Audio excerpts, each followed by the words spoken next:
To acquire a prospect of this value without expending a draft pick is a major acquisition for us. And I would mention the target of a very determined hunt on our own. I don't know if we've ever worked this hard to get one player, and certainly not in my life. You're just looking at a big goalie that's got a good style. He can play a North American style. You're looking at a guy that is really suited for Francois Allaire to work with. Very compact. I think the overall, I think you're just going to look in the net and you're not going to see any holes on this guy.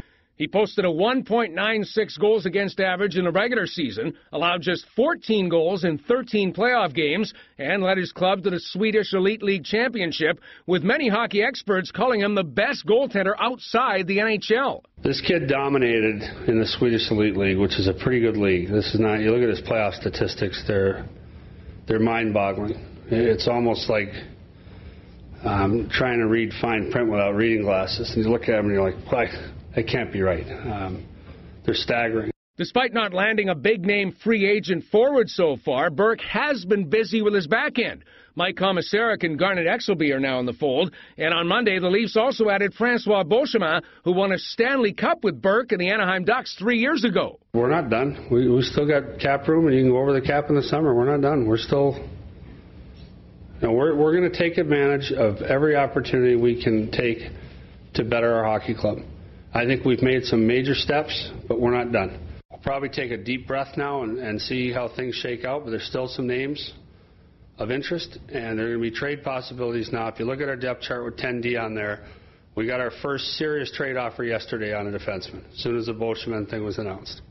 Not for Caberlet, for a lesser defenseman, but that's the next thing there is see if we can parlay a defenseman into a forward. I think whenever you make a deal, you should give credit to the person who deserves it. In this case was Bob Murray. We traded Fedorov, and he said, you got to get Beauchemin back in this deal. And I went and looked at my notes, and I'd seen Beauchemin play, and I never wrote one thing down. Not big shot, not tough, not anything. And I said to Bob Murray, I mean, it's one of those little stories. I said, I'm going to ask for Beauchemin. I'm not even going to be able to finish saying his name, and Doug McLean's going to agree. And I said, I need a better name than that if we're going to try and do this deal. I don't want to look stupid. And so he said, no, that's the guy we want. So I called Doug McLean. We're talking about the trade. I said, we're going to do this.